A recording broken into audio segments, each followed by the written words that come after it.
Mon silence n'était pas un aveu de faiblesse. Et le temps de juger Alassane Dramane Ouattara et tous ceux qui sont avec lui est arrivé. Shalom, shalom.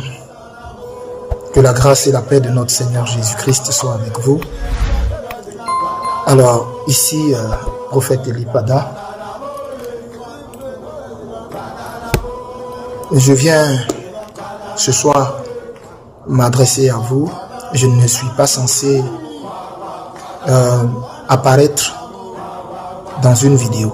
Vous savez, quand vous êtes prophète, vous êtes soumis au Saint-Esprit.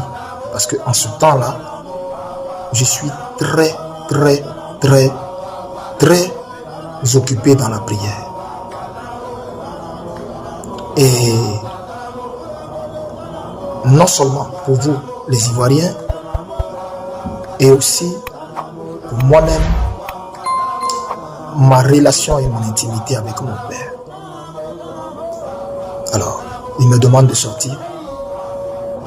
Mais aujourd'hui, aux environs de 10 heures, le Saint-Esprit m'a accordé une vision. Le Seigneur me charge de vous dire. Je ne vais pas vous expliquer la vision que j'ai eue. Parce que je me dis que c'est personnel. C'est personnel à vous. Et je ne veux pas expliquer ça ici. Si le Seigneur permet, et qu'il m'envoie lorsqu'il accomplira toutes choses dans notre nation, quand il m'enverra vers vous, je vous dirai les détails de cette vision. Mais je vais résumer la vision. Et la vision était accompagnée d'une adresse solennelle.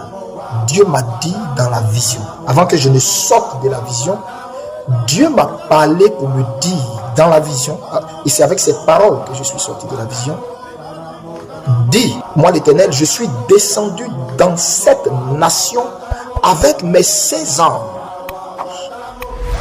Et c'est moi qui mène le combat qui est en train de se faire pour éviter un bain de sang dans la nation. Je vais donner une déviation à la situation qui se passe en ce moment, de sorte à ce que le carnage que préparait le pouvoir d'Alassane Dramane Ouattara, ce carnage soit complètement évité.